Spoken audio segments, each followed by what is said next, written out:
President Trump से मिले आप? यस। कैसा लगा मिलके? प्रेसिडेंट ट्रम्प तक आ गए हैं तो 3 सवाल है मेरे। श्योर। पूरे वर्ल्ड को 6 जनवरी का इंतज़ार है जब सरकार बदलेगी। राइट। कैबिनेट मेंबर्स जो हैं उनमें जो सबसे ज़्यादा नाम है वो मिलियनियर्स और बिलियनियर्स का है। उनकी वेल्थ का आप अंदाज़ा नहीं लगा सकते। एलॉन मस्क ने $270 मिलियन स्पेंड करे इनकी कैंपेन में। नवंबर 3 रिजल्ट आया, तब से लेके अब तक एलॉन मस्क की नेट वेल्थ 84% तक बढ़ गई है, क्योंकि मोदी जी को सब बोलते हैं चाय वाला। जब मोदी जी प्राइम मिनिस्टर बने तो उन्होंने कितने बाहर के दौरे किए थे। सब कुछ ऑलरेडी ग्रेट है, फिर उन्हें ये स्लोगन देने की ज़रूरत क्यों पड़ी कि मेक अमेरिका ग्रेट अगेन? ये यूएस एक मजाक बन के रह गया था। बहुत सारे ऐसे मिलियनियर्स और बिलियनियर्स होते हैं जो टैक्स भी नहीं देते।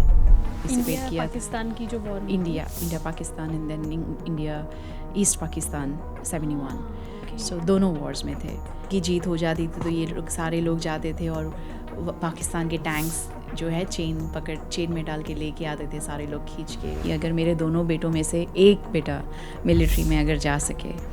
LGBTQ एलिमेंट्री स्कूल्स में भी प्रॉब्लम है, स्कूल्स में हो रही है ब्रेन वॉशिंग।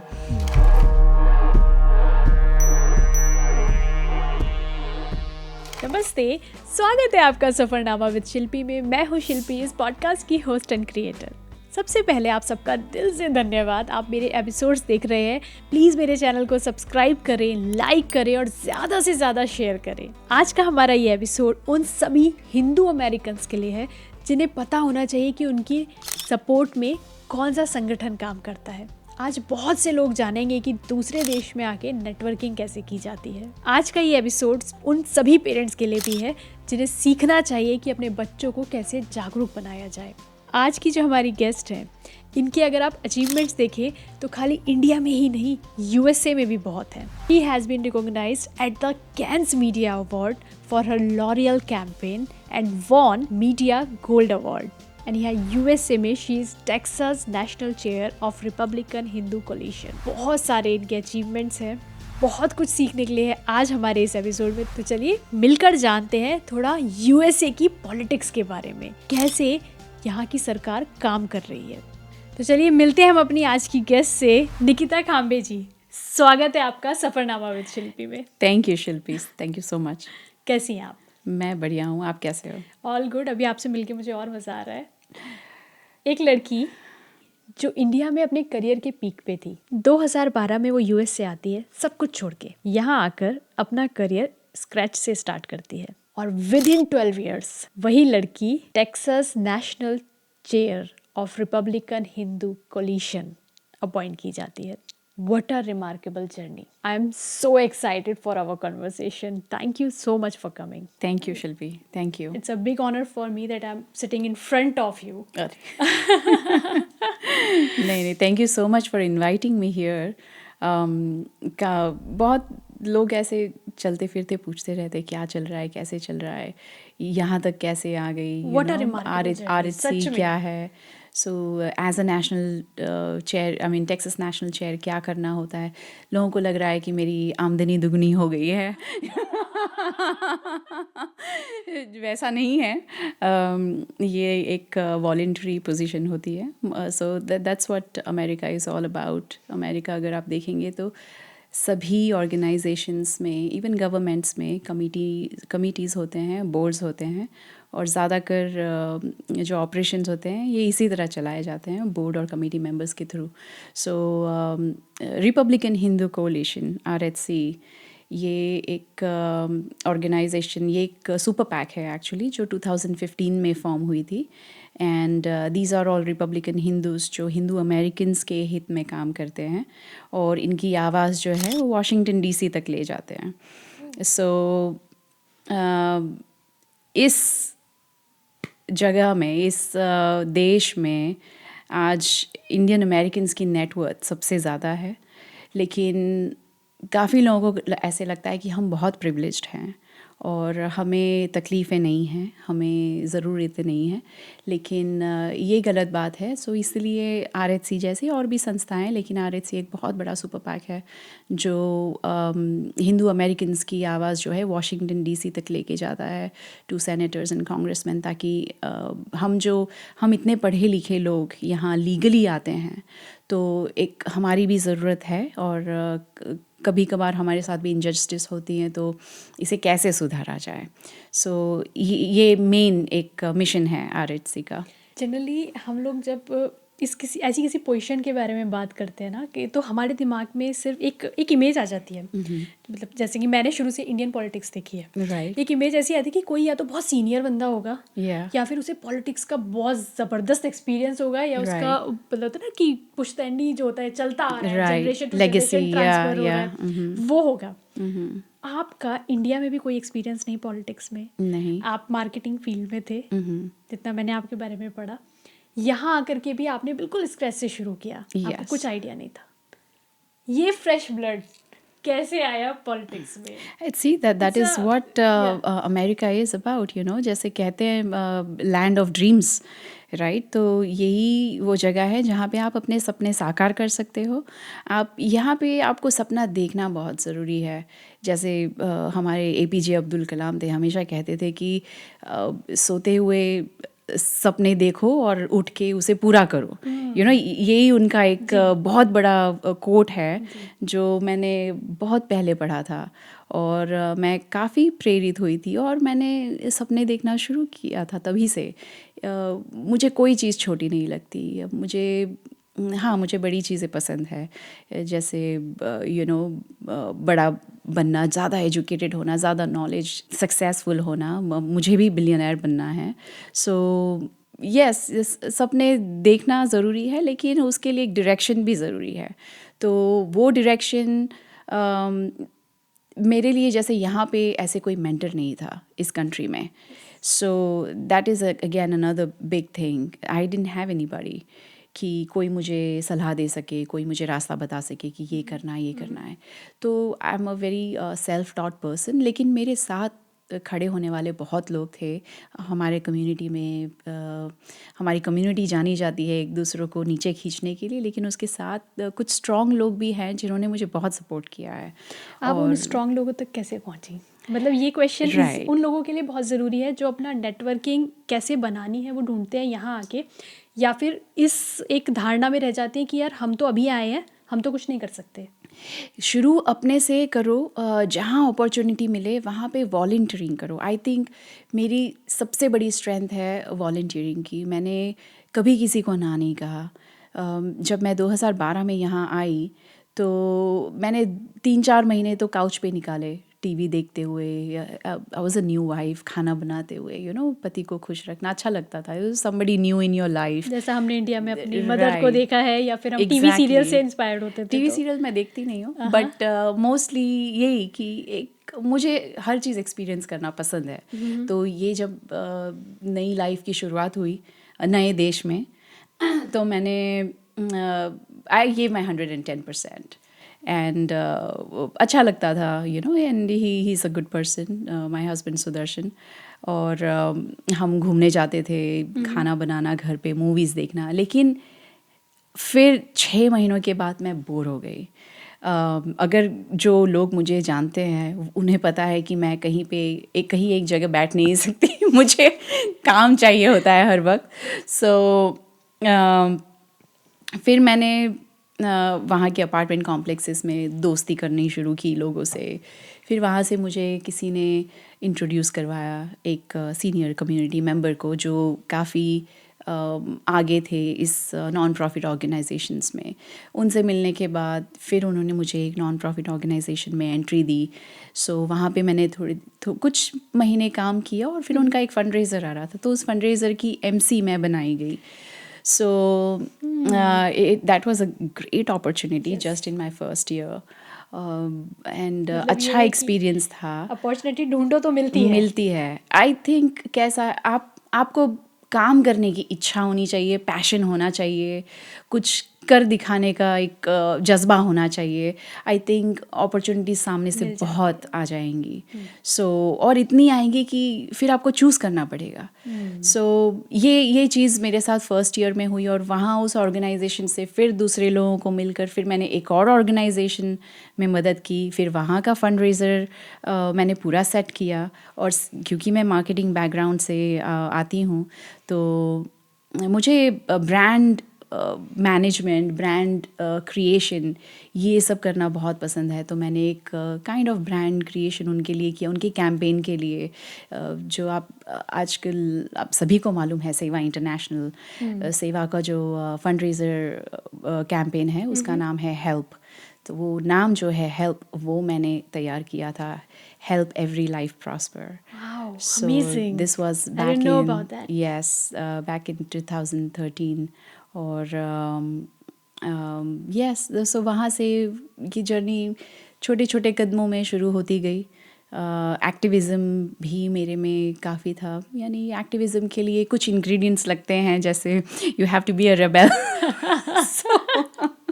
सो वो जो मैं पहले से हूँ.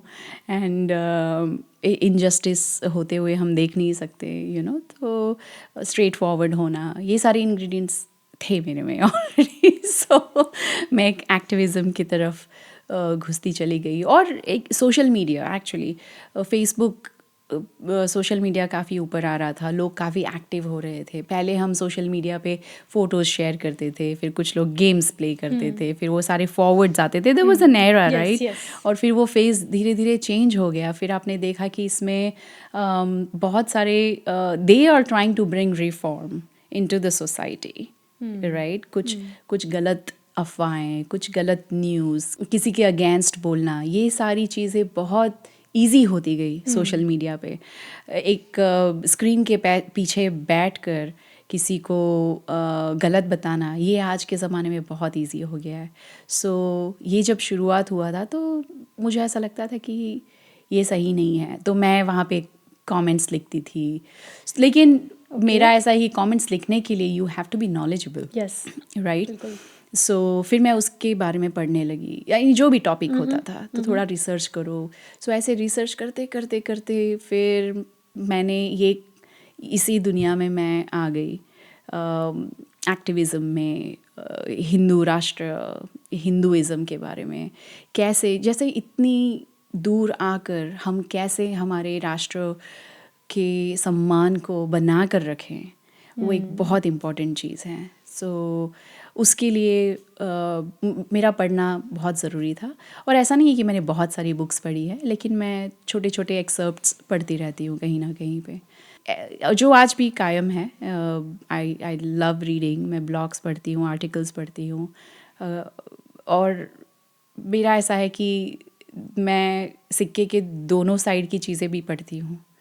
So and that's how I came to know more about me, कि मैं क्या हूँ, राइट? रिपब्लिकन होना या डेमोक्रेट होना, ये कोई बचपन से लेकर नहीं आता है. ऑफ कोर्स फैमिली में काफ़ी चीज़ें चलती है, उसके हिसाब से बच्चे भी यहाँ के वोट करते हैं. लेकिन यहाँ पे आप देखोगे तो वो हमारी इंडिया जैसी चीज़ नहीं है कि माँ बाबा पैराशूट यूज़ करते थे तो हम पैराशूट ऑयल ही यूज़ करेंगे, वो कोलगेट टूथपेस्ट यूज़ करते हम कोलगेट ही यूज़ करेंगे, वो बीजेपी को वोट देते हम बीजेपी को ही देंगे.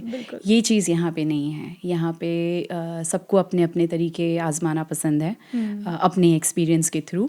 सो मेरा भी ऐसा था कि this was a journey exploring my self, कि इस कंट्री में मेरे क्या व्यूज़ है, इस कंट्री में मैं कौन से साइड पे हूँ. तो ये तो I think I figured this out during this whole journey. Republican Hindu coalition Hindus के, मुझे समझ में आ रहा है कि हिंदू के लिए फॉर्म है, ठीक है? तो हिंदूज़ के लिए वो और क्या क्या करता है ऐसा, या कोई एग्जांपल आप दे सकते हैं कि हिंदू के सपोर्ट में उसने कुछ किया हो? और कब ये फॉर्म हुआ था? 2015 में आपने बताया. किसने किया था फॉर्म? ये हमारे चेयरमैन हैं शलभ कुमार, जो बहुत बड़े अमेरिकन इंडस्ट्रियलिस्ट हैं, Okay. And RHC is his brain child. So वो पहले ऐसा नहीं है कि RHC के पहले ही वॉजंट इन्वॉल्व, लेकिन because he was so involved and he wanted to do more things, he form this super pack.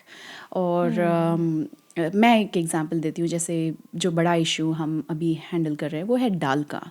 आप अगर गूगल भी कर लेना DALCA, तो गूगल आपको करेक्ट फॉर्म बताएगा डाका, DACA, जो which is deferred action for child arrivals, Okay.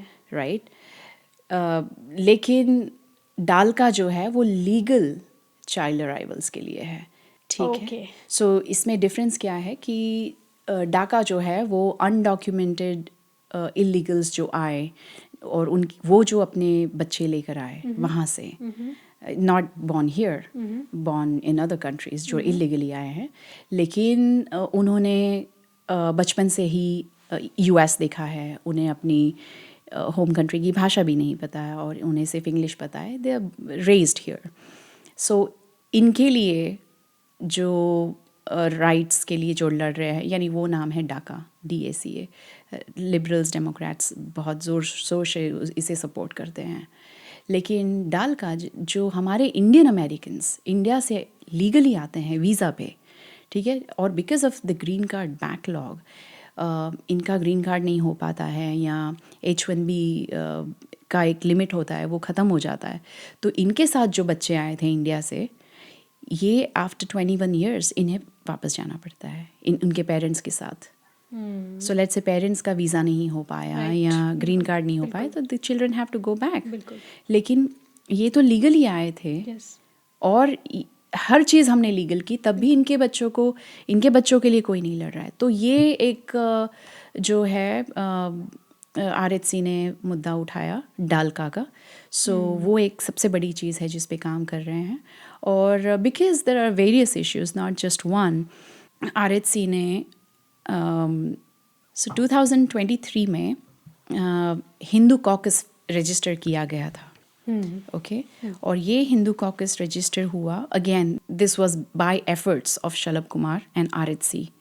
ये हिंदू कॉकस फॉर्म किया गया ताकि हम सिर्फ एक मुद्दे पे काम ना करें. We can work on different issues that are affecting Hindu Americans in this country. So 2023 में ये हिंदू कॉकस का रजिस्ट्रेशन हुआ. नवंबर दिवाली के टाइम पे इसका इनाग्रेशन हुआ, जिसके चेयर्स हैं Elise Stefanik, she is a congresswoman from New York, and Pete Sessions, जो he is a congressman from Texas. So ये दोनों चेयर कर रहे हैं वो कॉकस. एंड अभी as we speak there are 80 other members in that caucus who are congressmen, congresswomen and senators. So ये काफ़ी बड़ा है. और again my point here is कि RHC एक, I won't say advocacy group है, but yes, for better advocacy, we have helped form this Hindu caucus so that we can work for the betterment of Hindus. जो आपने पहले वाला बताया था डालका वाला, ये हर H1 वाला रिलेट कर सकता है. बिल्कुल. क्योंकि वो एक ग्रीन कार्ड की लाइन में लगे हुए हैं, और बहुत सारे लोग जो लंबे टाइम से लगे हैं, कई बार बच्चों को सिर्फ उसी वजह से देश छोड़ के जाना पड़ता है. Right. और वो शुरू से यहीं पले पड़े हैं. Right. उनके लिए यही देश है. Right. तो that's a great initiative. Yes. So हाँ, and this is what happened 2022 में. ट्रम्प ने एक्चुअली एक इवेंट में, उन्हीं के एक इवेंट में, he very clearly said कि he is going to, when he becomes president again, and he was very confident back then कि वो फिर से एक बार प्रेसिडेंट ज़रूर बनेंगे, तो वो ज़रूर ये डाल का इश्यू पे काम करेंगे. सो आई थिंक अभी ये हाँ, ये समय आ गया है. I think we will see what he does, and hopefully in the first year we'll see some results. USA में अप्रॉक्सीमेटली 4 मिलियन हिंदूज हैं, जो ओवरऑल अगर हम देखें USA की पॉपुलेशन का सिर्फ 1% है. तो आपको लगता है कि US गवर्नमेंट इन 1% लोगों के लिए कुछ करेगी या सपोर्ट करेगी इनके राइट्स के लिए, या इन जो ये इमिग्रेशन, लीगल इमिग्रेशन अगर आप देखें H1B, इसमें सबसे ज़्यादा इंडियन अमेरिकन्स ही हैं. सो अगर हमारे राइट्स के लिए यूएस कुछ नहीं करता है और लेट्स से एक दिन ये सारे एम्प्लॉयज़ डिसाइड करें कि नहीं हमें नहीं काम करना है, हमें इंडिया चले जाना है, आप सोचिए कि यूएस की क्या हालत होगी। सो ये भी एक एंड मेरे हिसाब से तो H1B बहुत बड़ा स्कैम है। क्योंकि it is kind of glorified slavery मेरे हिसाब से, कि आप कंपनीज जो हैं कम सैलरी पे इंडिया से लोगों को लेके आते हैं and these are very educated people, लेकिन बिकॉज हम भी आते हैं, हम भी उसी कैटेगरी में आए हैं। सो लेकिन बिकॉज इंडिया में अपॉर्चुनिटीज़ कम हैं या कंपटीशन ज़्यादा है, उसकी वजह से भी decided to come here for a better life pay scale, for a better life and better pay scale. So it's a love and hate relationship, लेकिन H1B इतना important है यहाँ पे कि आप देखिए ना, बड़े बड़े companies, oil and gas, we are sitting in Houston area right now. So यहाँ पे जो ऑयल एंड गैस हब है मोस्टली इंडियन एम्प्लॉयज़ की वजह से चलता ही है। और आप देखें सारे टेक कंपनीज कैलिफोर्निया में, आप टेस्ला कैलिफोर्निया में जाके देखिए, आपको सिर्फ इंडियंस और एशियंस ही नज़र आएंगे।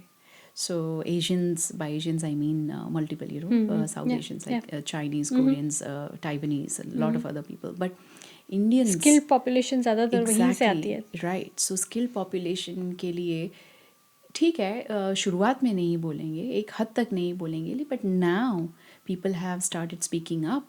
सो क्योंकि अभी जनरेशन चेंज हो रही है, उनके बच्चे आ रहे हैं, उनके बच्चों की भी डिमांड्स हैं, there is no way these people want to go back to India.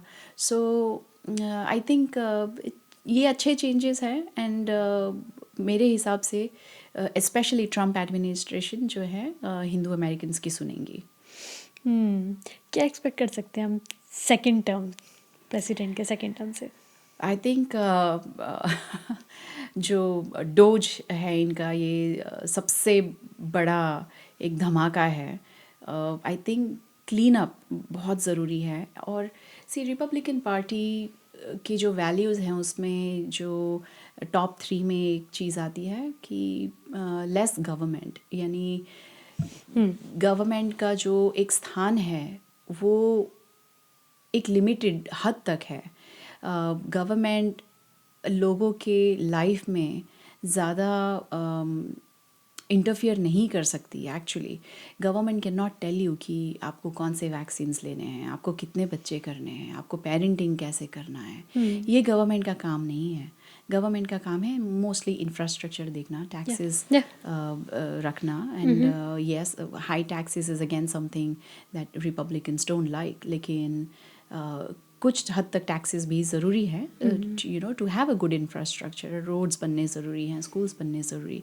सो अगर again going back to your question कि मेरी आशा ये है कि जो इतने सारे इन्होंने गवर्नमेंट एम्प्लॉयज़ भर के रखे हैं बहुत सारे डिपार्टमेंट्स में, और इतने सारे प्रोग्राम्स इन्होंने शुरू किए हैं, जो प्रोग्राम्स 3 साल में 4 साल में ख़त्म होने चाहिए थे वो 20-20 साल प्रोग्राम्स चल रहे हैं। ठीक है, these are all benefiting low income families, लेकिन अगेन वहाँ पे आपकी मॉनिटरिंग सही नहीं है, आपका सर्विलेंस ठीक नहीं है, क्योंकि ये जो लो इनकम फैमिलीज़ हैं उन्हें एक लिमिट तक ये हेल्प मिलनी चाहिए थी, लेकिन they have been they are continuously getting help.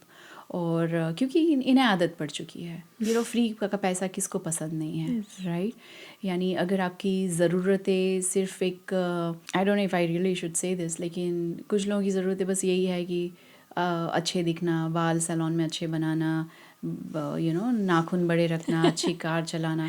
इनके लिए एजुकेशन प्रायोरिटी नहीं है, इनके लिए नेक्स्ट जनरेशन प्रायोरिटी नहीं है, इनके लिए बस प्रायोरिटीज़ ये है कि हमारी आज का दिन मेरा कैसे अच्छे से निकल जाए। So these people rely on free money, और इसके लिए ये जनरेशन ख़त्म होने के बाद वो अपने नेक्स्ट जनरेशन को भी सिखाती है कि ये प्रोग्राम्स का बेनिफिट कैसे लेना है। ये पूरा जो वाउचर सिस्टम है, आई थिंक प्रोग्राम्स ज़रूरी हैं, मैं ऐसे नहीं बोल रही हूँ कि बिल्कुल ही ख़त्म कर दो. There are many needy families जिन्हें हेल्प करना चाहिए, लेकिन एक जब आदत बन जाए किसी की तो I think we need to draw that line. और that's what I think Trump's main goal is कि गवर्नमेंट को ज़्यादा एफिशिएंट कैसे बनाएं और how do we hold it accountable. चलिए प्रेसिडेंट ट्रम्प तक आ गए हैं तो 2-4 सवाल और. बिल्कुल. सबसे पहले तो आप 2022 में मारा लागो गए थे फ्लोरिडा प्रेसिडेंट ट्रम्प के घर पर. दिवाली प्रोग्राम था. राइट. प्रेसिडेंट ट्रम्प से मिले आप? यस. मैं प्रेसिडेंट ट्रम्प से मिली, उनके साथ कैसा लगा मिलके? मैंने फ़ोटो भी ली है. फिर मैंने सोचा नहीं था, मैंने ये सोचा था कि मैं ऑडियंस में खड़ी रह के सबकी तरह उनको स्टेज पे देखूंगी. We will listen to his speech. I think Mar-a-Lago तक जाना ही मेरे लिए एक बहुत बड़ी अचीवमेंट थी. सो मैं उससे ज़्यादा कुछ एक्सपेक्ट नहीं कर रही थी. लेकिन again going back to my habit, मेरी आदत है कि कहीं पे भी मैं नॉर्मली जाके बैठ नहीं सकती. मैं वॉलंटियरिंग मुझे करना पसंद है. तो मैंने वहाँ जाके उन जो भी ऑर्गेनाइजर्स थे मैंने कहा कि आपको प्लीज़ कुछ हेल्प चाहिए मुझे बताइए, आई एम हियर. तो इन्होंने मुझे डेकोरेशन का काम दिया. Okay. तो मैंने थोड़ा बहुत डेकोरेशन का काम संभाला वहाँ के जो लोकल कंपनी थी उनके साथ. I mean there was a local decorator also in the team. So उनके साथ मिलके फिर ऐसे करते करते कुछ और चीज़ें की, 2-3 और चीज़ें की. ऐसे करके I kind of became a part of the core group. Okay, so you made your own space there. Yeah, I did. और तब भी मैं एक्सपेक्ट नहीं कर रही थी कि ये लोग मुझे चांस दे, क्योंकि I know what it takes to take a president picture Trump with से हिम. मिलना. राइट. लेकिन ये एक मेरी किस्मत समझिए, खुशनसीबी कि मुझे उन्होंने बुलाया कि नहीं निकिता आप तुम भी आ जाओ मिलने के लिए. सो जब कुछ सिलेक्टेड लोग उनसे पिक्चर्स लेने के लिए जा रहे थे तो मुझे भी बुलाया गया. मैंने उनके साथ पिक्चर्स निकाली और फिर मुझे लगा चलो बहुत बड़ा काम हो गया, दिस इज़ डन. लेकिन उसके बाद मुझे उनके साथ दिया लाइटिंग के लिए भी बुलाया गया स्टेज पे. So you will see that picture of me and him lighting दिया ऑन द स्टेज. सो या आई मीन अमेजिंग एक्सपीरियंस. बिल्कुल, आप किसी को फॉलो कर रहे हैं लीडर को और आप उनसे मिलके आए, उनके साथ स्टेज शेयर किया. Exactly. It's a big thing. Yes. जैसा कि मैंने आपको शुरू में बोला था, you have a remarkable journey. Yeah, I do. I mean, I think again, something I always follow कि काम करते रहो, आप फल की चिंता मत करो. So you keep doing things, वो कहीं ना चीज़ कहीं कहीं ना मिलेगा. कहीं कुछ ना कुछ आपको मिल ही जाएगा. So I think I am very happy about that journey and excitement. मुझे बहुत होती है कि याद करके भी कि I was there at his Diwali party and I got to meet him. President Trump तक आ गए हैं तो 3 सवाल है मेरे, श्योर. जो अभी रिसेंट इलेक्शन से रिलेटेड है. हाँ. एक तो प्रेसिडेंट ट्रम्प ने जब 2015 में अपना कैंपेन किया था तब उन्होंने एक स्लोगन दिया था, make America great again. Right. अभी भी जब हुए तब भी Yes, उन्होंने यही same. स्लोगन दिया. जो बाहर से लोग हमें देख रहे हैं अभी, जो हमारे व्यूअर्स हैं या यूएसए के बाहर, सबको ये लगता है कि यूएसए मतलब सुपर पावर. यूएसए में technologically they are super strong. बड़ी से बड़ी कंपनी यहाँ है, सब कुछ बहुत अच्छा है, सब कुछ ऑलरेडी ग्रेट है. फिर उन्हें ये स्लोगन देने की ज़रूरत क्यों पड़ी कि make America great again? So देखिए, जब फर्स्ट टाइम ये स्लोगन दिया था, there was this Obama administration जिन्होंने कंट्री को पूरा खाली कर दिया था physically, if I would say, wars करके हमारे सोल्जर्स बाहर भेज दिए थे. And that's what first thing, I mean Trump ने जो किया, he brought all the soldiers back. He said कि we should not be in anybody else's country. हमारी मिलिट्री हमारी कंट्री को प्रोटेक्ट करने के लिए है.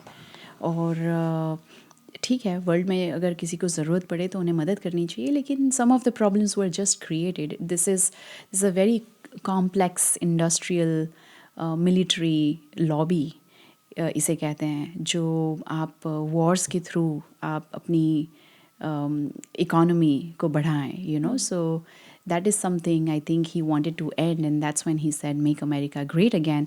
और उस दौरान आप जो कह रहे हैं कि सब लोग यूएस के बारे में जब भी सोचते हैं कि यही सोचते हैं कि अरे यूएस कितना ग्रेट है, ऐसा है वैसा है, लेकिन कुछ टाइम के लिए अगर आप देखें तो वो जो ड्रीम लैंड था वो लोग क्वेश्चन करने लगे थे. वो थोड़ा सा चैलेंजिंग हो गया था कि is US really super power या लैंड ऑफ ड्रीम्स, क्योंकि you know we had recession, we had इतने सारे, like I was talking about all the programs, और ये सारे वॉर्स जो हो रहे थे. सो इस वजह से I think there was this make America great again. And उसी दौरान अगर आपको याद हो तो एक और हमारे हिंदी में स्लोगन था, अब की बार ट्रम्प सरकार. तो ये स्लोगन एक्चुअली शलभ जी ने दिया था. So he coined that slogan for him in 2016. And I think अभी सेकेंड टर्म के लिए इन्होंने फिर से make America great again slogan रखा है, because we had this Biden administration, और वही हुआ, वॉर्स, 3 वॉर्स. अफ़गानिस्तान में से जो एग्ज़िट हुआ वो बहुत बुरी तरीके से हुआ. So many people were killed because of the new US administration. So again एक, एंड दिस वाज ट्रू कि यूएस एक मजाक बन के रह गया था. राइट आप देखिए लास्ट 2 साल में आप कोई भी कंट्री के न्यूज़ चैनल देखिए, ये यूएस का मजाक उड़ा रहे थे. सो इसके बाद दोबारा make America great again slogan की ज़रूरत थी, और ये कॉन्फिडेंस की ज़रूरत थी कि नहीं, अमेरिका ग्रेट हो सकता है फिर से. There is an opportunity. इसमें मैं डीप डाइव नहीं करूं क्योंकि इसके लिए मुझे एक अलग से पॉडकास्ट करना पड़ेगा आपके साथ क्योंकि इसमें बहुत सारी अलग अलग, वो कह सकते हैं कि शाखाएं हैं बहुत सारी. सो अभी आपने बोला आपकी बार ट्रम्प सरकार, ठीक है. इससे मुझे एक चीज़ और इसमें मुझे ऐड करनी है, वो सवाल के रूप में है. अभी प्रेसिडेंट ट्रम्प ने अपने कैबिनेट मेंबर्स की लिस्ट जारी की है. 6 जनवरी यूएसए के लिए ही नहीं, पूरे वर्ल्ड के लिए सबसे बड़ी चीज़ कह सकते हैं. पूरे वर्ल्ड को 6 जनवरी का इंतज़ार है जब सरकार बदलेगी. राइट, ठीक है. उस कैबिनेट जो मेंबर्स हैं उसमें जितने भी मेंबर्स हैं वो या तो मिलियनेयर्स हैं या बिलियनर्स हैं. क्या आपको लगता है कि ये मिलियनेयर्स और बिलियनर्स एक छोटे तबके के लोग या फिर मेरे और आपके जैसे लोगों की समस्याएं समझ पाएंगे? क्योंकि जैसे कि आपने कहा आपकी बात ट्रम्प सरकार, इंडिया में हम लोग मोदी जी से रिलेट इसलिए कर पाते हैं क्योंकि मोदी जी को सब बोलते हैं चाय वाला. मतलब चाय वाला इसीलिए कि वो बंदा वहाँ से उठ के आया है कि वहाँ की समस्या है वो समझता है, और वहाँ से उठ के उस लेवल तक आना, वो जर्नी उन्होंने की है. तो उस जर्नी में जितने भी समस्याएं, जितने भी रुकावटें, जितने भी उन्होंने स्ट्रगल्स देखे हैं, वो उन्हें समझ के आगे बढ़े, तभी हम उनसे कनेक्ट कर पाते हैं. राइट. तो ये बहुत सारे ऐसे मिलियनेयर्स और बिलियनेयर्स होते हैं जो टैक्स भी नहीं देते या फिर बहुत कम टैक्स देते हैं, और हमारे कैबिनेट मेंबर्स जो हैं उनमें जो सबसे ज़्यादा नाम है वो मिलियनेयर्स और बिलियनेयर्स का है. राइट. कैसे हम लोग उनसे कनेक्ट कर पाएंगे? थोड़ा सा पीछे चलेंगे. आपने मोदी जी की बात की कि मोदी जी सबकी समस्याएं समझ सकते हैं क्योंकि वो एक लोअर, आई वोंट इवन से मिडिल क्लास, लेकिन काफ़ी पुअर फैमिली से आते थे. चाय वाला, उनको एक नाम दिया गया है जो बाद में एक गर्व की बात बन गया कि एक चाय वाला भी प्रधानमंत्री बन सकता है. सो मोदी जी ऑफ कोर्स हमारी समस्याएं समझ पाते थे, लेकिन अगर आपको याद होगा जब मोदी जी प्राइम मिनिस्टर बने तो उन्होंने कितने बाहर के दौरे किए थे. राइट. सो प्रॉब्लम समझना एक बात है, सॉल्व करने के लिए, उसका सॉल्यूशन ढूंढने के लिए आइडियाज़ निकालना एक दूसरी बात है. और इसलिए उन्होंने ये सारे दौरे किए थे, जगह जगह घूम कर उन्होंने देखा कि इसके कैसे हम सॉल्यूशन निकाल सकते हैं हमारी कंट्री के लिए. राइट. सो ये चीज़ जो इस कंट्री में ऑलरेडी अवेलेबल है, राइट, और इसी वजह से ये लोग चुने गए हैं जो एक विजनरी हैं. राइट. इनके पास सॉल्यूशंस हैं, और इसीलिए इन लोगों को कैबिनेट में लिया गया है। इनको इसलिए नहीं लिया गया है क्योंकि ये मिलियनर्स या बिलियनर्स हैं।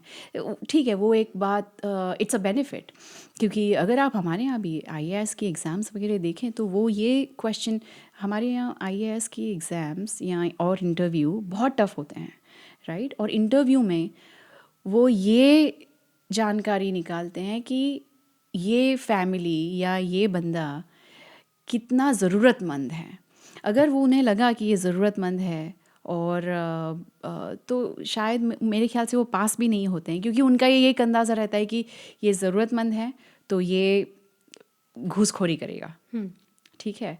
सो एटलीस्ट वो एक चीज़ हम यहाँ पे सॉल्व कर रहे हैं कि इनको पैसों की ज़रूरत नहीं है। मगर they are not politicians, they are not politicians, industrialist. Correct. मतलब उनकी वेल्थ का आप अंदाज़ा नहीं लगा सकते। हाँ, लेकिन अगर वो अपना बिजनेस इतना अच्छा चला सकते हैं तो सोचिए कंट्री कितने अच्छे से चलाएंगे। At least see, they are wealthy and now they are coming into government to help us. और सामने जब डेमोक्रेटिक गवर्नमेंट थी, आप ओबामा को देख लीजिए, उन्होंने गवर्नमेंट के थ्रू एंट्री की और एज इंडस्ट्रियलिस्ट जितनी इनकम बना के निकले हैं। सबसे ज़्यादा वेल्थ आज ओबामा के पास है। कैसे? They were never in business, right? So they were always into government. So कैसी आई उनके पास इतनी वेल्थ? इसी में जब अभी ट्रम्प की कैंपेन चल रही थी तो एक पिक्चर सबसे ज़्यादा, बल्कि कैंपेन के बाद भी एक पिक्चर आई इलॉन मस्क की, किसके साथ? प्रेसिडेंट ट्रम्प के साथ। बहुत ज़्यादा पॉपुलर हो रही है ये। तो इसके दो एस्पेक्ट समझ में आ रहे हैं मुझे। पहला एस्पेक्ट कि या तो एक सुपर पावर आ रही है हमारे पास, यानी वर्ल्ड का रिचेस्ट मैन एंड वर्ल्ड का मतलब मोस्ट पावरफुल मैन, दोनों साथ में, तो या तो बहुत ग्रेट हो सकता है, राइट। दूसरा एस्पेक्ट, एलॉन मस्क ने $270 मिलियन स्पेंड करे इनकी कैंपेन में। November 3 रिज़ल्ट आया, तब से लेके अब तक एलॉन मस्क की नेट वेल्थ 84% तक बढ़ गई है। मैं थोड़ा फैक्ट मेरा मन है कि थोड़ा फैक्ट फिगर्स तक हम जाए, तो 84% तक बढ़ना, तो कहीं ना कहीं क्या ये फ़ायदा उठा रहे हैं उस चीज़ का, या फिर मैं ये कहूँ कि उनके नाम से उनको बेनिफिट मिला, क्योंकि टेस्ला के शेयर्स बहुत शूट अप हुए थे उस समय जब जैसे ही रिजल्ट आया था। आई think it's just the confidence, ये लोगों का कॉन्फिडेंस है इन द लीडरशिप और एंड इन देयर विजन कि जैसे ट्रम्प ने जब इलेक्शंस जीते थे, सो आई थिंक नेक्स्ट डे तो S&P 500 के भी स्टॉक्स आई मीन नंबर्स बढ़े हुए थे, right. So it's not just Tesla who has benefited, लेकिन और भी दूसरे कंपनीज हैं जिनको बेनिफिट मिला है। और आई think it's the confidence in leadership, that's all I would से। अभी जैसे हमारे वहाँ भी मोदी जी जैसे जैसे जीतते जाते हैं, of course you know people think कि Ambanis and Adanis and Tatas are becoming richer and richer day by day. But I think जब स्ट्रॉन्ग गवर्नमेंट होती है तो इन कंपनीज के पास एक फ्रीडम होती है बिजनेस को अपने तरीके से चलाने की, कम ब्यूरोक्रेसी जब होती है, यानी अच्छी गवर्नमेंट के साथ जो ब्यूरोक्रेसी यानी जो करप्शन कम हो जाता है, सो उसकी वजह से भी कंपनीज का मुनाफा बढ़ सकता है। So I don't see anything wrong. और अगर ये इतने बड़े कंपनीज अगर अच्छा कर रहे हैं, सो of course that would bring more employment in the country and that is good for us. And I think America is a land कि अगर आपको आज बिलियनर बनना है तो आप भी बिलियनर बन सकते हो। बिल्कुल, that it doesn't stop you from becoming a billionaire or a millionaire. It's totally up to you. So again, आप विवेक रामास्वामी को देखें तो he doesn't come from a billionaire family. He comes from a very good Indian family जो educated है, but then he is a self-made person. आपके इतनी हर चीज़ में deep knowledge तभी समझ में आ रहा है कि आज आप यहाँ तक पहुँची हैं। ये ओपिनियन फॉर्म करने में आपके बैकग्राउंड का बहुत ज़बरदस्त हाथ होगा, ये मुझे समझ में आ गया। तो ये लड़की जो इंडिया से आई यहाँ पर और आज 12 साल बाद इतनी बड़े इतना स्ट्रॉन्ग ओपिनियन रखती है, इसका बैकग्राउंड क्या है? बैकग्राउंड एक और चीज़, सॉरी मैं बीच में बोल रही हूँ, मुझे ऐसा अभी तक फील हुआ कि देशभक्ति कूट कूट के भरी है इस लड़की में। वो देशभक्ति कहाँ से आई है? हाँ, तो देशभक्ति का ऐसा है कि बचपन से घर पे देखते आए हैं, सुनते आए हैं। और मेरे डैडी जो हैं he used to be in Indian army, so वो मिलिट्री में थे। मुझे लगा था। या एक्स इंडियन आर्मी है। He was there during the 65 and 71 wars. तो ये दोनों वॉर्स में उन्होंने पार्टिसिपेट इंडिया किया था। पाकिस्तान की जो वॉर हुई थी। India Pakistan and then India east Pakistan 71। Okay. So दोनों वॉर्स में थे। एंड वो उनका क्या कोर ऑफ इंजीनियर्स में थे। Corps of Engineers। Yes, so he is a civil engineer and he is a Sangram award winner. तो वैसे and then of course he took voluntary retirement from the army और उन्होंने railways join की as a civil engineer. So he retired as chief engineer. So उन्होंने काफ़ी साल यानी engineering of course एक चीज़ है, लेकिन because of the army background और वैसे भी I think he is a very nationalistic person. तो मेरा नेशनलिज्म है जो उनके तरफ से आया है। जनरली लोगों के दिमाग में आर्मी का मतलब वही लोग होते हैं जो आगे की तरफ आकर के लड़ाई करते हैं, लेकिन उनके पीछे बहुत सारे लोग होते हैं राइट। जो भी बलिदान देते हैं। या आपके फादर का किस तरह से कंट्रीब्यूशन था? जैसे आपने बोला कि वो इंजीनियर थे, तो वो किस तरह से कंट्रीब्यूट करते थे? सो ट्रेंचेस बनाना, रेल रोड्स बनाना at the war front. At the war front. या सो ये सारी चीज़ें जो हैं सिविल इंजीनियर्स के ग्रुप्स करते हैं। और लेकिन उनकी स्टोरीज़ मुझे याद है, वो मुझे बताते थे कि जैसे जब दिन ख़त्म हो जाता था और उनकी जीत हो जाती थी, तो ये सारे लोग जाते थे और पाकिस्तान के टैंक्स जो है चेन में डाल के लेके आते थे सारे लोग खींच के। हाँ। And so it used to be fun, जैसे वो मुझे बताते हैं। ऑफ कोर्स बिकॉज जीतना, देश की रक्षा करना एक अपने आप में एक बहुत बड़ी एक्साइटमेंट की चीज़ है। सो देन ऑफ कोर्स ये सारी स्टोरीज सुनने के बाद मुझे भी लगता था कि मैं भी जाऊँ आर्मी में या एयरफोर्स में। सो उसकी वजह से आई स्टार्टेड, मैंने एक दो स्टेप्स लिए। जैसे मैं एनसीसी एयर विंग में थी बैंगलोर में, वन कर्नाटका एयर स्क्वाड्रन। सो उसमें मैंने 3 साल निकाले एज अ कैडेट। एंड या I took my flying hours. काफ़ी डिसिप्लिन वहाँ पे सिखाते थे। So we used to be in uniform almost every day. And flying के साथ साथ we used to learn other things कि कभी इमरजेंसी आ जाए तो they used to prepare us, कि कैडेट्स भी हेल्प करते हैं। और आप देखोगे कि जहाँ पे अगर इंडिया में फ्लड्स आए हैं तो काफ़ी एनसीसी कैडेट्स कैडेट्स जाते हैं हेल्प करने के लिए। मैंने भी अपने स्कूल में पार्टिसिपेट किया था Nice. एनसीसी Yeah, में। सो आई नो एनसीसी में जाना वो वही लोग जाते हैं जिनको देशभक्ति शुरू से होती है। राइट।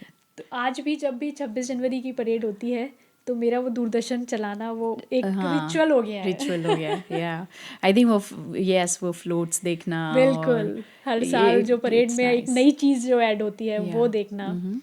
तो आई नो कोई और स्टोरी आप शेयर करना चाहेंगे अपने पापा ने जो बताई हो वॉर से रिलेटेड? वॉर से रिलेटेड नहीं, लेकिन मेरे डैडी की एक आदत है कि अगर जब ऐसे कोई वॉर, जैसे काफ़ी सारे वॉर्स हुए बीच में, फिर there was this plane hijack, right. तो मेरे डैड मुझे ऐसे चैलेंज करते थे कि अगर तू उस प्लेन में होती तो तू क्या करती, तो या तू पायलट होती तो तू क्या करती। So he would prepare me for those kind of things कि क्या करना चाहिए। एंड ही वुड कि अगर मैं पायलट होता तो मैं ये प्लेन को उड़ाता और सामने माउंटेन है, मैं माउंटेन में डाल देता। मुझे पता है 300 लोग मेरे साथ मर जाते, लेकिन एटलीस्ट ये 6 टेररिस्ट तो नहीं बचते, या किसी टेररिस्ट को छोड़ना नहीं पड़ता हमें, क्योंकि ये टेररिस्ट बाहर निकल के और लोगों को मारेंगे। और वैसा ही हुआ। ये एक सोल्जर ही सोच सकती है। या सो यस, अगर आप पहले आप सुनोगे तो ये बहुत ऐसे झटका लगता है कि ये कितने इनसेंसिटिव इंसान हैं। नहीं, लेकिन ये चीज़ कोई आर्मी वाला ही सोच सकते हैं, क्योंकि राइट, देशभक्ति हम 26 जनवरी की परेड देख के बड़े हुए हैं। वो जैसे कि आपने बताया कि वो वॉरफेयर, टैंक खींच के यस, लाना टैंक खींच के वहाँ लाना से, वहाँ से। उन्होंने वो चीज़ें एक्सपीरियंस की हैं। या आप अपने बच्चों में कैसे ये चीज़ आगे, मतलब ये जो देशभक्ति, जैसे आपने बोला कि आपके पेरेंट्स ने आपको शुरू से ही लाइफ लेसन्स दिए हैं हर चीज़ पे, जैसे ये एग्जाम्पल हाईजैक वाला कि तुम क्या करते, आप किस तरह की कोशिश कर रहे हैं अपने बच्चों में देशभक्ति डालने की? आई थिंक मेरे हिसाब से मेरे तरफ से जो कंट्रीब्यूशन है मेरे बच्चों के लिए कि मैं उन्हें सारे इवेंट्स में लेके जाती हूँ। सो मैं उन्हें कल्चरल इवेंट्स में भी लेके जाती हूँ। हम जो यहाँ के लोकल पेट्रियाटिक इवेंट्स होते हैं हम वहाँ पे भी जाते हैं। So that is very important that they see and meet people in uniform. उनकी रिस्पेक्ट करें, देश की रिस्पेक्ट करें, देश क्या कर रहा है, क्या हमें करना चाहिए to be a good citizen, हम कैसे बने गुड सिटीज़न, हमारी क्या ड्यूटीज़ हैं। सो ये सारी चीज़ें मैं अपने बच्चों को बताती रहती हूँ। हम काफ़ी सारे बुक्स लाते हैं पढ़ने के लिए because I am not born here, तो मुझे यहाँ की हिस्ट्री का नहीं इतना पता है। अंदाज़ा नहीं है। जो यस बड़े बड़े चैप्टर्स हिस्ट्री में जो हिस्टोरिकल फिगर्स हैं उनके बारे में पता है, लेकिन पूरी हिस्ट्री हमें नहीं पता है। लेकिन इनको हिस्ट्री पता होनी चाहिए क्योंकि मेरे बच्चे यहीं पे पैदा हुए हैं। So if they are born here, मुझे ऐसा लगता है कि they should know as much about the country as possible. और देश प्रेम होना बहुत ज़रूरी है। ऑफ कोर्स सभी रिलीजन में आई थिंक ये सिखाया जाता है कि हम धर्म पहले कंट्री बाद में, लेकिन मैं उस फैमिली से आती हूँ जहाँ मुझे सिखाया गया है राष्ट्र पहले धर्म बाद में। सो आई थिंक मेरे लिए वही इम्पॉर्टेंट है। और मैं अपने बच्चों को भी, मेरे 2 बेटे हैं, सो मैं उन्हें यही सिखाती हूँ कि कंट्री फर्स्ट और नथिंग एल्स। जैसे घर के बाहर फ्लैग लगाना, छोटी छोटी चीज़ें ये शुरू करनी है हमें बच्चों में इंस्टिल करने के लिए नेशनलिज्म। तो आप फ्लैग लगाना, जैसे मैं अगर आपको बताऊं कि हम बहुत सारे ऐसे देसी कम्युनिटीज़ से मिलते हैं जो बच्चे कहते हैं थोड़ा कंफ्यूज हो जाते हैं कई बार, हम इंडिया के लिए देशभक्ति लाएं या हम यहाँ रह रहे हैं तो इनके हिसाब से इनका देश ये है, ये अमेरिकन बॉर्न है, इनके लिए ये देश है। तो आप उनको यूएसए के लिए तरफ करती हैं या फिर इंडिया वाली भक्ति जो होती है कि वो डालनी है? नहीं, क्यों दोनों अलग क्यों हैं? दोनों की भक्ति तो एक ही जैसी होती है, बिल्कुल। राइट? देशभक्ति एक ही जैसी होती है। फिर यानी मैंने उन्हें समझाया है कि we come from India, so India के लिए एक प्रेम होना ज़रूरी है। लेकिन लेट्स से अगर वो बड़े होते हैं, एक बेसिक सी चीज़ है, अगर इंडिया वर्सेस अमेरिका की क्रिकेट मैच होती है and if they support US, I am okay with that. मुझे नहीं बुरा लगेगा। मूवी याद आ गई इस पे, सलमान खान की मूवी थी ना, जिसमें वो पाकिस्तान की वो बच्ची होती है, उनके पास क्या नाम था, बजरंगी भाईजान। तो वो जब पाकिस्तान का मैच आ रहा होता है, शी इज लाइक ये सो वो चीज़ हम कैसे चेंज करेंगे? नहीं कर सकते, जो करना भी नहीं चाहिए, मुझे ऐसा लगता है नहीं करना चाहिए, क्योंकि फिर वो एक दोगलापन होगा। वो बोलेंगे कि अरे तुम मुझे अपनी कंट्री का नेशनलिज्म सिखा रहे हो और मेरे कंट्री से दूर कर रहे हो, या उनके लिए ये है। सो नहीं, एंड सभी कंट्रीज़ में प्रॉब्लम्स होते हैं, कोई कंट्री परफेक्ट नहीं है। लेकिन आप बच्चों को अपने कंट्री के बारे में अच्छी चीज़ें सिखाएं और जैसे बड़े होते जाएंगे दे विल अंडरस्टैंड कि कंट्रीज़ में क्या प्रॉब्लम्स हैं, they will like to participate, उनके पास भी आइडियाज़ होंगे, सॉल्यूशंस होंगे। यंगर जनरेशन आज की बहुत सशक्त है कंपेयर टू आस, राइट? हमारे पास जब हम छोटे थे, टीनेजर्स थे, तो हमें सिर्फ पढ़ाई के लिए बोला जाता था। लेकिन हमसे हम जैसे कोई बड़े बात कर रहे हैं, अगर हम बीच में कुछ बोले तो बोल भी नहीं सकते थे, राइट? हमें कहा जाता था कि बड़ों के बीच में मत बोलो, ये बड़ों की बातें हैं, या देश की बातें तो ये बड़ों की बातें हैं, इसमें मत बोलो। लेकिन यहाँ पे एक कल्चर है कि यंगस्टर्स बोल सकते हैं, तो इसका ये अच्छी चीज़ है और इसका फ़ायदा उठाना चाहिए। तो हमारे यंगस्टर्स को यहाँ के जो अगर मैं बोलूँ अफ्रीकन अमेरिकन्स या कॉकेशियन अमेरिकन्स, इनके घरों में ये कल्चर है कि उन्हें बोला दिया जाता है। तो हम इंडियन अमेरिकन्स आई थिंक एक हद तक हमें भी इन्हें परमिशन देनी चाहिए कि तुम भी अपने आइडियाज़ बताओ। और यानी बच्चों को डायरेक्शन देना बहुत ज़रूरी है कि अगर हम फ्रीडम देते हैं बात करने की, तो तुम किसी अच्छी चीज़ों के राइट लिए बात डायरेक्शन करो। देना ज़रूरी है राइट कि कहाँ पर कहाँ पर मुंह खोलना है, बिल्कुल, कहाँ बिल्कुल, नहीं खोलना है। बिल्कुल। क्योंकि ऑफ कोर्स जो हमारे माँ बाप कहते थे कि हाँ ये तुम्हारी बात नहीं है, ये बड़ों की बात है। हाँ, आज भी कुछ बातें ऐसी हैं जो बड़ों की बातें हैं, हम बच्चों नहीं चाहते कि बच्चे बीच में बोलें, लेकिन कुछ ऐसी चीज़ें हैं जहाँ पे वो अपना ये फ्रीडम ऑफ स्पीच यूज़ कर सकते हैं, ये फ्री थिंकिंग यूज़ कर सकते हैं। सो आई थिंक देशभक्ति is a very good way to start. जैसे अभी हम ये बात कर रहे हैं, मेरे 2 बेटे हैं, तो मेरा यही कंट्रीब्यूशन होगा कि अगर मेरे दोनों बेटों में से एक बेटा मिलिट्री में अगर जा सके, सो यही ये I बात think, किसी आर्मी बैकग्राउंड की लड़की ही बोल सकती है। यानी kudos for that. Thank you. लेकिन वो एक लिंक जो है टूट गई। मेरे डैड आर्मी में, एंड ऑल 6 ब्रदर्स, मेरे डैड के 6 सारे आर्मी में थे। सो हमारी वो लिंक अभी जो जनरेशन थी वो नहीं गई। सो आई थिंक मैं इस जनरेशन से फिर से शुरू करना चाहूँगी कि इंडिया में नहीं, हम यहाँ पे हैं तो यहाँ की मिलिट्री में जाएं। बिल्कुल, जैसा कि आपने बोला, भक्ति एक ही होती है, चाहे वो कहीं की भी हो, और देश कोई भी परफेक्ट नहीं होता। राइट। और देश अपना ही है, ये भी अपना ही देश है। आई थिंक ये चीज़ हमें अपने दिमाग में डालनी है कि yes we come from India, लेकिन हम अब यहाँ पे हैं, यहाँ का हम खाते हैं, यहाँ रहते हैं, यहाँ पे घर हैं, यहाँ की चीज़ें खरीदते हैं, तो हम क्यों एक फॉरेनर की तरह रह रहे हैं? हम क्यों इस देश के बन के नहीं रह रहे हैं? सो ये बहुत इम्पॉर्टेंट है। स्पेशली ये मेरा मैसेज है जो इमिग्रेंट्स आ रहे हैं, लीगल इमिग्रेंट्स जो इंडिया से आ रहे हैं, please don't live like a foreigner in this country. ना यहाँ के लोकल जो कॉकेशियंस या ब्लैक अमेरिकन जो पहले से, ना उनको पसंद है, ना हमें पसंद है ऐसे आपको देखना कि आप एक फॉरेनर की तरह रहें। सो हमारे कल्चर को अपना के रखना बहुत ज़रूरी है, because we come from India of course. लेकिन यहाँ आकर आप मैं बहुत एग्जांपल्स दे सकती हूँ, लेकिन एक एग्जांपल कोई देना चाहें आप? जैसे सिविक ड्यूटी में हमारे लोग पार्टिसिपेट नहीं करते। इनको लगता है नहीं नहीं, ये हमारी बात नहीं, ये तो यहाँ के लोग देखेंगे। ठीक है, सिटीजनशिप लेते हैं तब भी वोट नहीं करने जाते हैं। राइट? क्यों?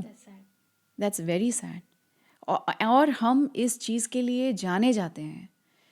इंडियन अमेरिकन्स जो सिटीजन्स बनते हैं, ये एक रिकॉर्ड है कि, और इलेक्टेड ऑफिशियल्स ये चीज़ अपने मुंह से बोलते हैं, इंडियन अमेरिकन्स तो वोट ही नहीं देते। सो हम इस बात के लिए जाने जाते हैं जो गर्व की बात नहीं है। सो ये चीज़ हमें चेंज करनी है।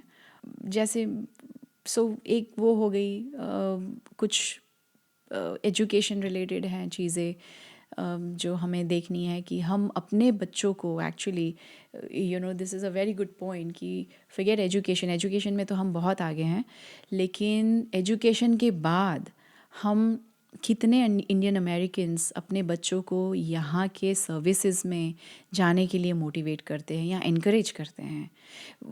हम ये सोचते हैं कि अगर हम इंजीनियर हैं तो हमारे ये भी आईटी बेटे कुछ ना कुछ मिल आईटी जाएगा, में से आईटी में इंडिया नहीं जाएंगे, हाँ, क्योंकि नहीं तो फिर उस रेस में लग जाएगा बच्चा कि भाई Right. मुझे इसमें जाना है, यहाँ पर इजीली मिल जाएंगे। हाँ, लेकिन but they don't think about the government में जाना, गवर्नमेंट में जाना या फिर या लॉ इन्फोर्समेंट में जाना, फर्स्ट रिस्पॉन्डर बनना, ये हम लोग नहीं करते हैं। सो आई थिंक वो एक चीज़ भी उसी थिंकिंग से आती है कि ये हमारे लिए नहीं है, बिल्कुल, ये तो यहाँ के लोग करेंगे,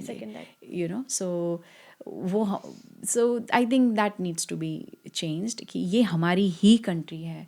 हमारे बच्चे अगर लॉ इन्फोर्समेंट में जाएंगे तो हम ही सुरक्षित रहेंगे। Are you not confident about your children? सुरक्षित से एक चीज़ और, जब मैं यहाँ आई थी ना, सबको लगता है कल्चरल शॉक होता है। मुझे इस तरह से हुआ था कि मुझे यहाँ आके पता चला कि यहाँ स्कूल्स में ऐसी शूटिंग हो जाती हैं। That was a shock for me. Right, हो जा कि अभी भी यहाँ पर होती है। ड्रिल्स होती हैं, इसके लिए बच्चों को सिखाया जाता है कि भाई कैसे बचना है अगर कोई शूटर आ गया तो। ऑफिसेस में भी होता है ये। That was a shock for me. Schools में शूटिंग वगैरह की प्रॉब्लम होती है, लेकिन मेंटल हेल्थ की वजह से दूसरी भी एक प्रॉब्लम है हमारे कंट्री में, और कंट्री क्या, अभी तो पूरे वर्ल्ड में ही है, ये LGBTQ का इश्यू, जो सबसे आई थिंक जब सोचने वाली चीज़ है बहुत ये। सोचने वाली बात है। और जब सबसे पहले आई बिकेम अ मदर और शंतनु स्कूल जाने लगा, और जैसे ही मैंने स्कूल्स के बारे में रिसर्च करना शुरू किया कि एग्जैक्टली सिलेबस क्या है, करिकुलम क्या है, क्या इश्यूज़ हैं, तो ये चीज़ एकदम सामने उठ के दिखती है कि LGBTQ एलिमेंट्री स्कूल्स में भी प्रॉब्लम है। 4 साल 5 साल के बच्चों का जेंडर चेंज किया जाता है सर्जिकली, ये खुद पेरेंट्स ही कर रहे हैं, so they are completely brain washed.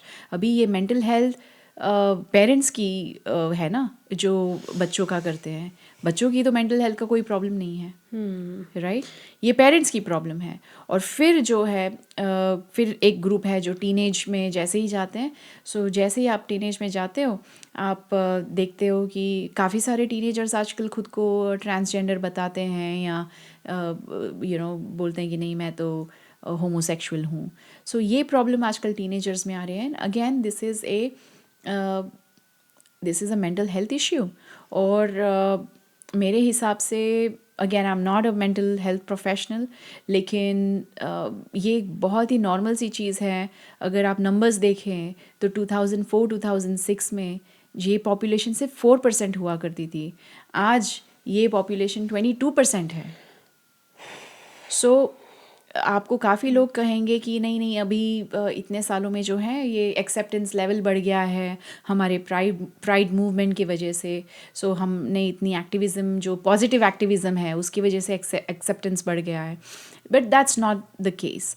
यानी आप 4 से 22% तक जो है इसे बढ़ा नहीं सकते जस्ट थ्रू एक्टिविज़म, या तो फिर तो हम ऐसी बहुत सारी चीज़ें कर सकते थे, लेकिन इसमें मेनली जो है, और इसमें काफ़ी ब्रेन वॉशिंग होती है। अगेन अगर आप इसका रूट देखें तो ये जो वोकिज़म एक वर्ड है, वोक होना या लिबरलिज्म, ये इसमें ही ये इसी के सारे कॉन्सेप्ट्स हैं कि आप कैसे एक देश को वीक बनाएं।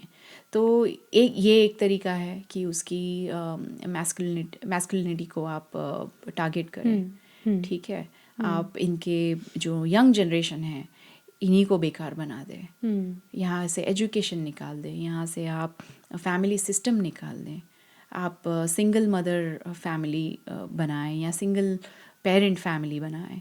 फिर उन्होंने ये, यानी वो भी शुरू हुआ एक फेमिनिज़म के वहाँ से। सो यानी जो लेफ्टिस्ट मेंटालिटी है ये एक चीज़ आगे लाती गई, और दे विल ब्लेम अस, यानी कंजर्वेटिव्स, कि हम जो है वो डिस्क्रिमिनेट करते हैं। लेकिन सबसे ज़्यादा डिस्क्रिमिनेशन इन्हीं के तरफ से आता है, क्योंकि इन्होंने एक पूरे कंट्री को अलग अलग छोटे छोटे ग्रुप्स में डिवाइड कर दिया है। पहले तो बेस्ड ऑन कलर हुआ, फिर रिलीजन हुआ, फिर कुछ नहीं बचा तो फिर ये होमोसेक्सुअल वाला, हेट्रोसेक्सुअल वाला एक ग्रुप्स हो गया। फिर उसमें अभी you will not believe this, लेकिन और ये बहुत ही सोचने वाली बात है कि ये देश, सोसाइटी की सोच कहाँ तक जा रही है। इसमें एक और कॉन्सेप्ट है फ्लूइडिटी का, जो कहते हैं कि an adult can have a sexual intercourse with a child only because we are fluid, या वो, यानी यहाँ पे आप बच्चों की कंसेंट, आपको ये सब कुछ नहीं दिखता है। That's a shock for us. It's a shock. So ये सब जब मैं पढ़ने लगी back in 2016-17, तो मुझे लगा how am I going to protect my child, तब तो ऑफ कोर्स एक ही बेटा था। तो मुझे बहुत फिक्र होती थी कि कैसे ये सब चीज़ों से हम बचेंगे। आपने इंडिया में 2012 के आसपास आपने 2-3 केसेस देखे होंगे, और अभी भी शायद हुए होंगे, mothers were committing suicide with their children, depression की वजह, सोसाइटी डिप्रेशन की वजह से, because they used to think कि ये सोसाइटी मेरे बच्चों के लायक नहीं है। So of course we can't go to that extreme. बहुत सारी चीज़ें हैं जो आई हैं सामने, कई सारी न्यूज़ तो आती भी नहीं है। सो आई थिंक कुछ चीज़ें आपको ना एज अ मदर यानी बहुत डरा देती हैं, बिल्कुल। राइट? तो या तो आप वो रास्ता लीजिए, या तो आप कुछ मत करो, या तो फिर आप कुछ करो. So I decided to do something. और जैसे जैसे मैं पढ़ती गई, I am very strong, you know, मैं बहुत स्ट्रांगली स्ट्रेट फॉरवर्डली मैं ये बोलती हूँ कि यू नो आपको जो भी करना है, जैसे your bedroom life is none of my business. आप अपने बेडरूम में जो भी करें, but don't you know try to bring it out in schools. और हमारे बच्चों पे मत थोपिए. ये सबसे बड़ी बात है कि आप कुछ, लेकिन स्कूल्स में हो रही है ये ब्रेन वॉशिंग. 5-5 साल के बच्चों का जेंडर चेंज होता है, और मिडिल स्कूल में तो ये बहुत ही ज़्यादा बढ़ गया है. And there is something called bathroom conversion. तो कुछ पेरेंट्स हैं जिन्होंने अपने बच्चों को बहुत अच्छे से सिखाया है. ये बच्चे बाथरूम में जाके जो हैं कैंडिडेट्स ढूंढते हैं, या कुछ बच्चे जो डिप्रेस्ड रहते हैं उनको टारगेट करते हैं. और सबसे ज़्यादा टारगेट होते हैं इंडियन अमेरिकन्स, क्योंकि इनको हमारे कल्चर के बारे में बहुत अच्छे तरीके से पता है कि हमारे पेरेंट्स कैसे स्ट्रिक्ट होते हैं. They don't allow us to do certain things. So जाहिर सी बात है हमारे बच्चे थोड़ा सा आइसोलेटेड फील होते हैं. एंड यू नो जब ये बात इन लोगों के सामने रखी जाती है, यू नो जो टारगेट कर रहे हैं, तो ये इजीली पकड़ लेते हैं. And that's how the brain washing begins. और इसको ऐसा नहीं है ये 6 महीने की बात है, ये 2-3 साल तक चलता है. इनके पेरेंट्स बीच में आते हैं. इनके पेरेंट्स स्कूल में से 1-2 ऐसे टीचर पकड़ते हैं जो यू नो LGBTQ को सपोर्ट करते हों, ये थियोरी को सपोर्ट करते हों. फिर ये थेरेपिस्ट को बीच में लाते हैं. एंड द पेरेंट्स को इसके बारे में कुछ नहीं पता होता कि क्या चल रहा है. जब तक ये चीज़ होती है तब तक वो बच्चा आपके हाथ से जा चुका होता है. और यही चीज़ आई थिंक एलॉन मस्क के साथ हुई थी. And that's the reason you know he is supporter of Republican party, and specially he understands what wokism is. So there is again you know ऐसा नहीं है कि आप एक बार रिपब्लिकन हो तो आप हमेशा रिपब्लिकन. अगर कल उठ कर इनके वैल्यूज़ चेंज हो गए, सो जो आज के रिपब्लिकन्स जो स्ट्रॉन्ग कंजर्वेटिव्स हैं, I am sure they will not support the new party. So loyal होते हैं हम वैल्यूज़ से, नॉट किसी पार्टी से. आपकी ये सारी बातें जो न्यू मॉम्स होंगी उन तक अगर पहुंचती है, एक डर आ जाता है. बिल्कुल. उनके लिए कुछ मैसेज यही है कि आप पार्टिसिपेट कीजिए अपने बच्चों की लाइफ में बचपन से. किस तरह से वो पार्टिसिपेट कर सकते हैं और कैसे वो अपने बच्चों को जागरूक बना सकते हैं. सो बच्चों को जागरूक इतना ज़्यादा नहीं बनाना है, क्योंकि बच्चे बहुत मासूम होते हैं. बच्चे डर जाएंगे, बच्चे कंफ्यूज हो जाएंगे ये क्या चल रहा है. सो आप छोटी छोटी चीज़ों से एक रीअफर्मेशन आप दे सकते हैं कि you know you are a good boy या you are a good girl. You know यानी एक रीअफर्मेशन देना कि नहीं तुम लड़की ही हो, तुम लड़का ही हो. ठीक है, लड़के ऐसा कर सकते, लड़के रो सकते हैं. यू नो लड़कियों को भी चोट लग सकती है, लड़कियां लड़कों से तेज भाग सकती है. बिल्कुल. इसका मतलब ये नहीं है कि तुम लड़का हो. बिल्कुल. राइट. और शुरू से किसी तरह से आपको बताना छोटी छोटी चीज़ों से, स्पेशली अगर आप बाहर की कंट्री में. एग्जैक्टली या. और जैसे मैं हमारे स्कूल के PTA में भी चेयर हूँ, तो that's how I participate. I get plenty of opportunities to go to the school. पता चलता है क्या चल रहा है स्कूल में. यू नो सो एक बहुत बड़ा सर्कल है PTA का. हर क्लास में क्या हो रहा है, किधर से कुछ हो रहा है, किसी पेरेंट को कुछ प्रॉब्लम है, ये हमें पता चलती है. सो ये सारे पार्टिसिपेशन बहुत ज़रूरी हैं. आई अंडरस्टैंड यू नो हम इंडिया से आए हैं तो हमारा सबसे नंबर 1 गोल रहता है एक अच्छी इनकम बनाना. लेकिन अगर आई थिंक आई कैन, ये मैं अपने लिए बोल रही हूँ, मैं किसी और के, लेकिन मेरा ऐसा है कि अगर मैं जितना डिज़र्व करती हूँ उससे अगर मैं 1/3 कमाऊँ और मैं बाकी का समय जो है इन सब चीज़ों में डालूँ, तो I think I will feel more satisfied. So मैं मेरी लाइफ इस तरह जी रही हूँ क्योंकि मुझे मेरे बच्चों के पढ़ाई में, उनके स्कूल में पार्टिसिपेशन करना पसंद है. Because I want to know what's going on, I want to protect them. And other things, I do the events, volunteering करना, कम्युनिटी हेल्प करना, कम्युनिटी में इन्वॉल्व रहना। सो ये सारी चीज़ें मेरे लिए इम्पॉर्टेंट है। सो इसलिए मैं एक गवर्नमेंट जॉब में हूँ, जैसे आपको पता हो। सो मैं वो जॉब छोड़ के ऑफ कोर्स डबल इनकम वाली मैं ले सकती हूँ एंड लेकिन अभी मेरे बच्चे छोटे हैं, सो आई फील कि उन पे ध्यान देना ज़रूरी है। बिल्कुल। आप मार्केटिंग फील्ड से हैं, राइट। मार्केटिंग फील्ड को भी आप आगे लेके जा सकते थे। आप उसमें भी अच्छा, जैसे आपने बोला कि मैं उस पर टाइम दे सकती थी या फिर मैं ज़्यादा पैसा भी कमा सकती थी अगर मैं अपने उस मार्केटिंग करियर की साइड रहती। वो छोड़ के आप रियल स्टेट में आ गए। हाँ, तो so निकिता वहाँ से रियल स्टेट में कैसे आई? यानी जो मेरा मीडिया एजेंसी का बैकग्राउंड जो आप बात कर रही हैं वो इंडिया में था। उसके बारे में थोड़ा बताइए। श्योर। सो मैंने बैचलर्स इन साइंस किया है बैंगलोर यूनिवर्सिटी से, in all 3 subjects, physics, chemistry, math. और फिर मैंने 2 साल का वर्क एक्सपीरियंस लिया and then I did my MBA। So MBA मैंने मार्केटिंग और मैंने लॉजिस्टिक्स, सप्लाई चेन, सॉरी, दोनों में किया है। सो MBA मैंने मार्केटिंग और ऑपरेशंस में किया है। सो ऑपरेशंस में मेरे जो 2 सब्जेक्ट थे वो सप्लाई चेन और लॉजिस्टिक्स थे। सो मार्केटिंग मेरा मेजर था एंड 2009 में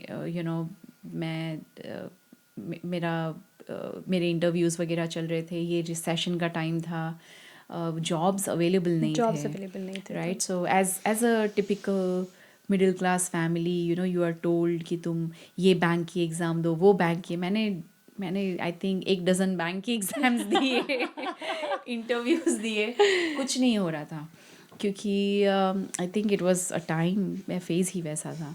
सो वो सब, then this opportunity came to me कि मुंबई में there was a newspaper looking for sales person. So मैंने तो लपक के ले ली। मैंने बोला कि जॉब मिल रही है एंड मुंबई में है, उससे ज़्यादा मुझे कुछ नहीं सुनना है। City of dreams. My dad loves Mumbai.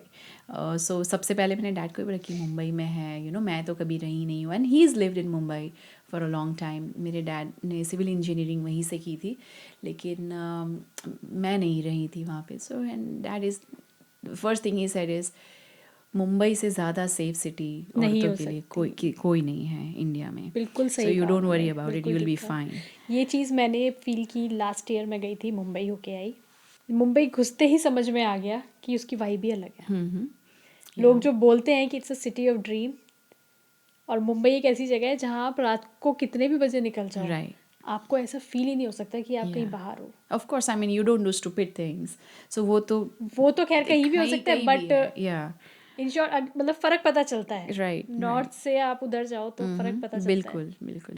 मैंने ये जो न्यूज़पेपर था, इट्स संदेश newspaper, it's a Gujarati newspaper जो मुंबई से निकलता था। तमिलियन लड़की महाराष्ट्र गई गुजराती न्यूज़पेपर में। ओके, तो यहाँ से ये कल्चरल डाइवर्सिटी का जो ये मैप मैं ड्रॉ कर रही हूँ। No, I am born and brought up in Gujarat. So so मैं क्या कहेंगे हाउ मेनी कि language do you know? I know just 4।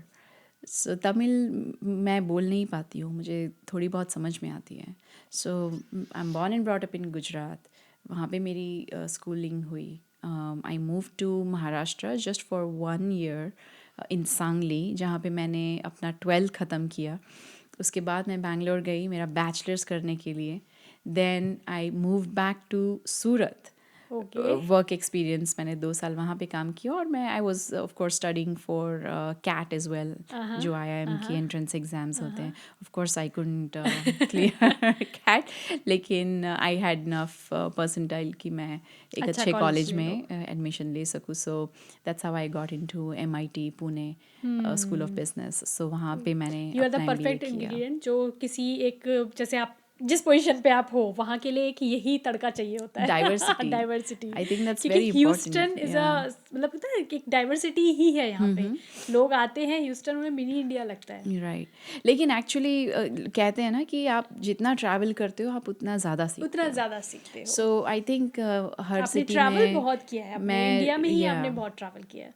Right, सो मैं सब जगह मूव हुई, मैं रही, वहाँ के तौर तरीके, कल्चर डिफरेंट और मुझे मज़ा आता है, मुझे अच्छा लगता है, मुझे खाना पीना बहुत पसंद है। So I love all kinds of food. मुझे नॉर्थ का भी खाना पसंद है, मुझे ऑफ कोर्स महाराष्ट्रियन फूड पसंद है, गुजराती खाना पसंद है, जहाँ पे मैंने इतने साल बिताए मेरे बचपन से। सो yeah, diversity helps, it can, and I'm a very average person.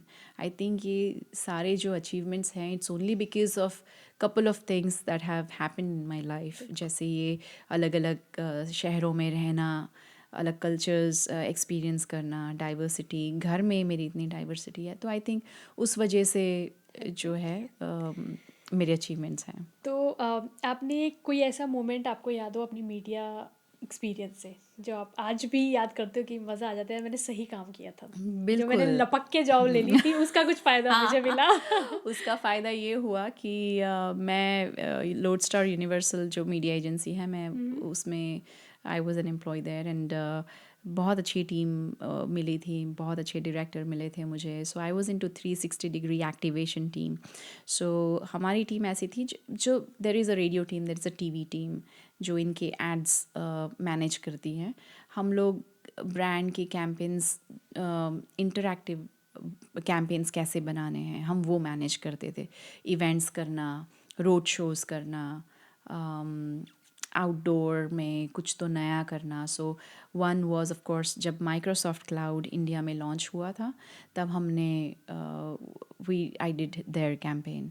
सो हमने actually, because it was cloud, we made people look up into the cloud. So Mumbai की जो सबसे पुरानी एयर इंडिया बिल्डिंग है, बहुत जानी मानी बिल्डिंग है, तो हमने वहाँ पे उनके ब्रांडिंग किए थे, लेज़र शोज़ वगैरह। So that made everybody look up into the cloud, and it said Microsoft Cloud. So that was a very great experience.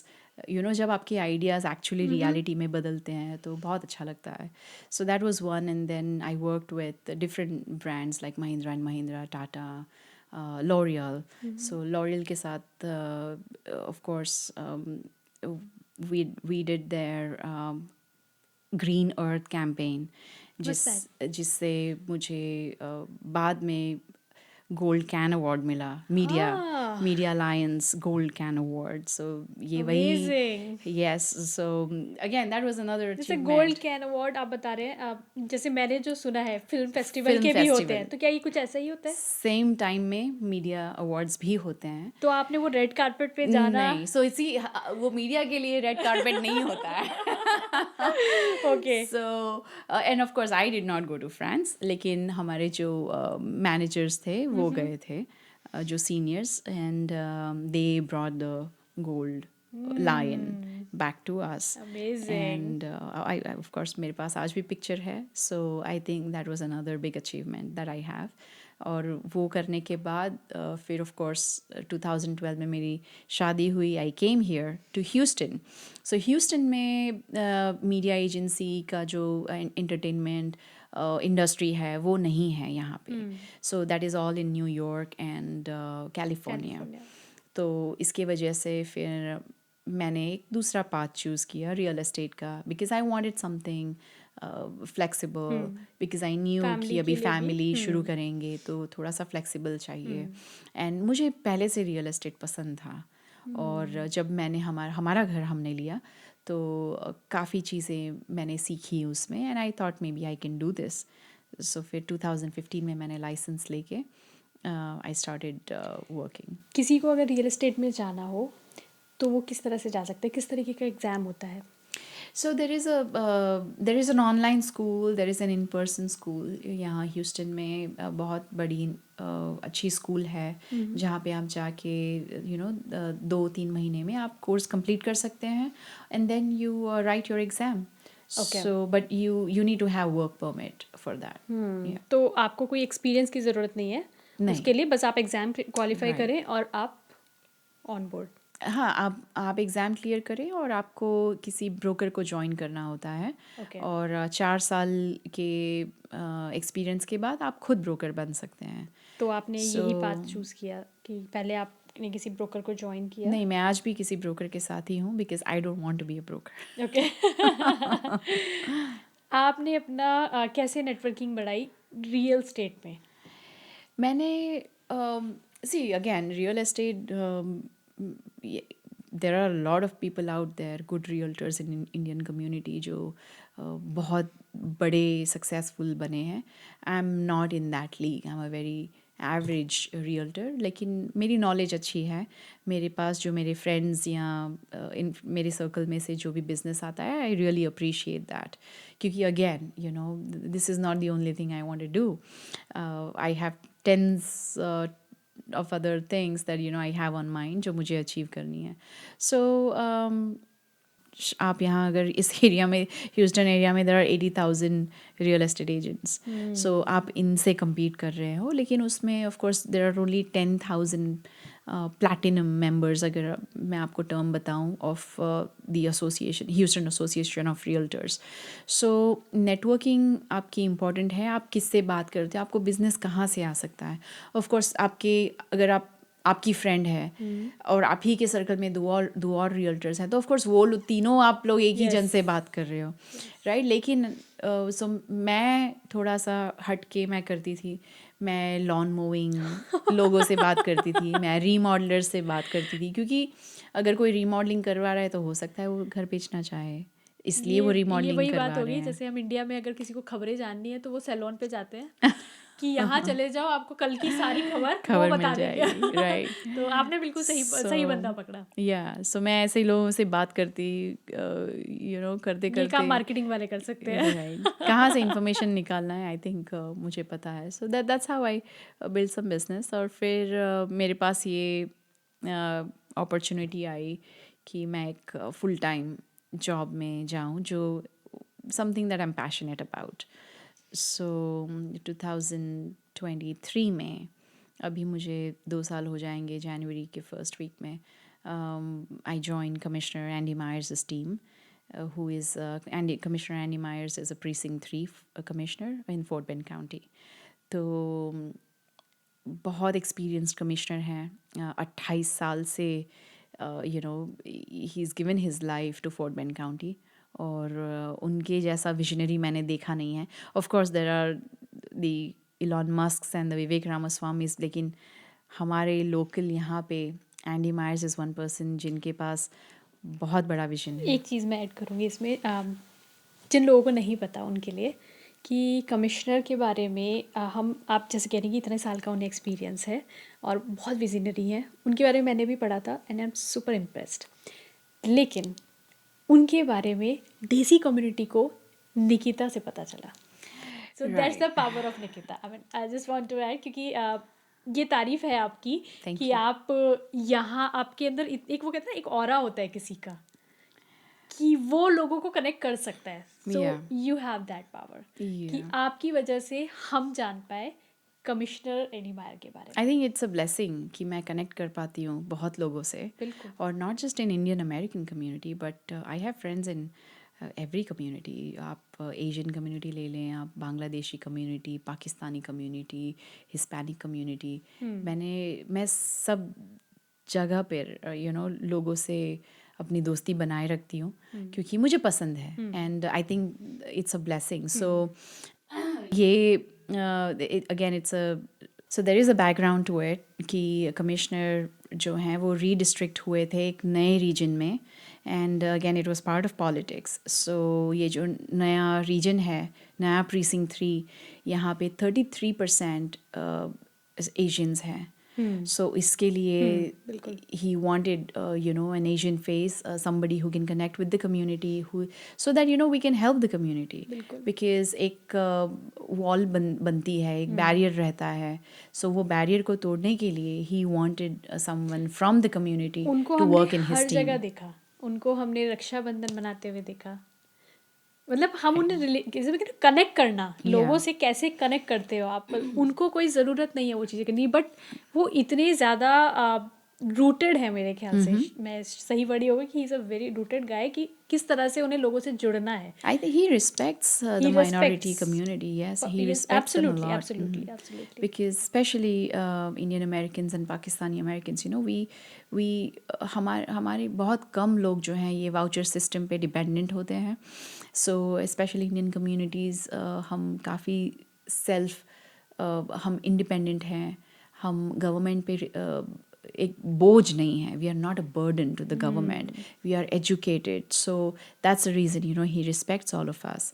And of course he would not know कि रक्षाबंधन जैसी कोई चीज़ है, Yes. लेकिन उन्हें जानना पसंद है. ही वॉन्ट्स टू गो ये देयर. मैंने पर्सनली जब देखा तो मुझे बहुत अच्छा लगा. या सो जब भी इवेंट्स होते थे मैं उन्हें लेके जाती थी and he used to be very happy. और वो खाना पीना खा के ही लौटते थे. He loves Indian food.